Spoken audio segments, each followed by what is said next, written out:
జిల్లా సహకార కేంద్ర బ్యాంకు అభివృద్ధికి నిరంతరం కృషి చేస్తానని నూతనంగా నియామకమైన బ్యాంకు చైర్మన్ మెట్టుకూరు ధనుంజయ రెడ్డి అన్నారు.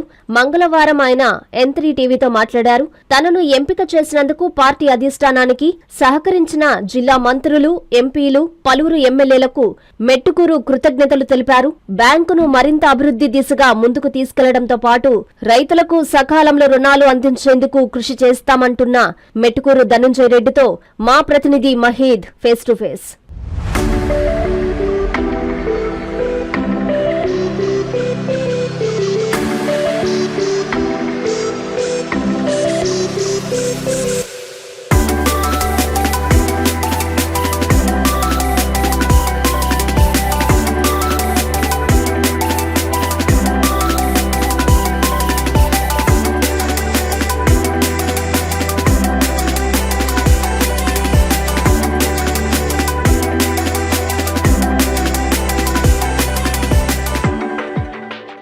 నెల్లూరు కోఆపరేటివ్ సెంట్రల్ బ్యాంక్ చైర్మన్గా మెట్టుకూరు ధనుంజయ రెడ్డి నియమితులయ్యారు. ఈ మేరకు సోమవారం రాష్ట్ర ప్రభుత్వం ఉత్తర్వులు జారీ చేసింది. మెట్టుకూరు ధనుంజయ రెడ్డి గతంలో బ్యాంక్ చైర్మన్గా పనిచేసిన అనుభవం ఉంది. ఈ నేపథ్యంలో ఆయనకు మరోసారి ఈ పదవి కట్టబెట్టినట్టు తెలుస్తుంది. దీనిపై మనతో మాట్లాడేందుకు మెట్టుకూరు ధనుంజయ రెడ్డి గారు ఉన్నారు. వారితో మాట్లాడి మరిన్ని విషయాలు తెలుసుకుందాం.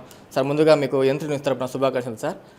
థ్యాంక్ యూ సార్, మరొకసారి ఈ పదవి కట్టబెట్టడం వల్ల ఎలా ఫీల్ అవుతున్నారు? తెలుగుదేశం పార్టీ జాతీయ అధ్యక్షుడు గౌరవ ముఖ్యమంత్రి చంద్రబాబు నాయుడు గారి ఆదేశాలతో మా పార్టీ యువ నాయకుడు లోకేష్ గారి ఆధ్వర్యంలో జిల్లా మంత్రులైనటువంటి ఆనవ రామనాయుడు గారు, పొంగూరు నారాయణ గారు, సీనియర్ శాసనసభ్యుడు సోమిరెడ్డి చంద్రమోహన్ రెడ్డి గారు, ఇతర శాసనసభ్యులు, ప్రత్యేకించి ఎమ్మెల్సీ బీదా రవిచంద్ర గారు, వీరందరూ సహాయ సహకారాలతో ఈనాడు నేను రెండోసారిగా cooperative bank central bank chairman కావడం జరిగింది. ఈ బ్యాంకు దాదాపుగా ఈ జిల్లాలో 110 సంవత్సరాలుగా వస్తుంది. 2 సార్లు అయినటువంటి వ్యక్తుల్లో నేను 4వ వ్యక్తిని. 2 సార్లు కోఆపరేటివ్ బ్యాంక్ చైర్మన్ అయినటువంటి ఇది ఒక ప్రతిష్టాత్మకమైనటువంటి కోఆపరేటివ్ బ్యాంకు. దీనికి అధికారం కంటే కూడా మనకు బాధ్యతలే ఎక్కువగా ఉంటాయని నేను తెలియజేస్తున్నాను.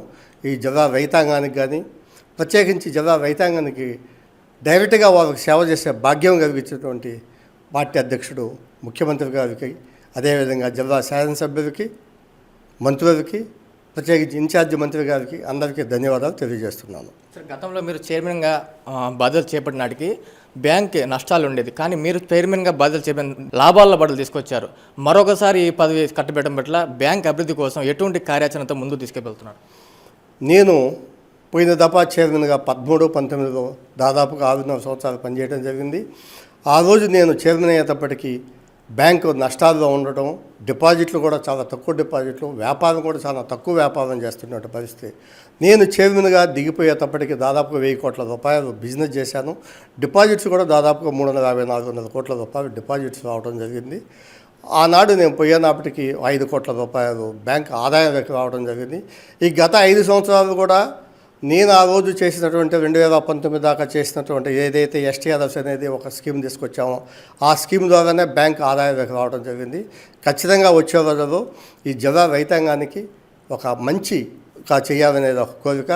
అసలు ఒక కోఆపరేటివ్ బ్యాంకునే మర్చిపోయే పరిస్థితి, సొసైటీలనే మర్చిపోయే పరిస్థితిలో ఒక కోఆపరేటివ్ బ్యాంక్ జిల్లాకు ఉంది, ఒక సొసైటీకి ప్రతి మండలానికి ఉండాలని తెలియజేసిందే ఆనాడు మనం చైర్మన్గా ఉన్నప్పుడే.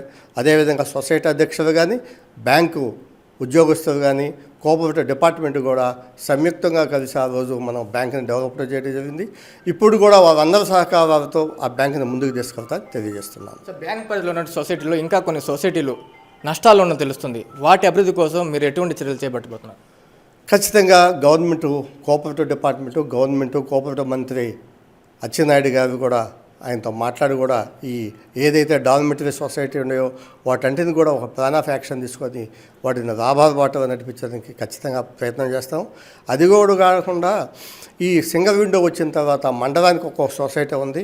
రైతులకు కూడా ఆ సొసైటీకి పోయి పనులు చేసుకోవడానికి కానీ, లోన్స్ తెచ్చుకోవడానికి కూడా ఇబ్బందిగా ఉంది.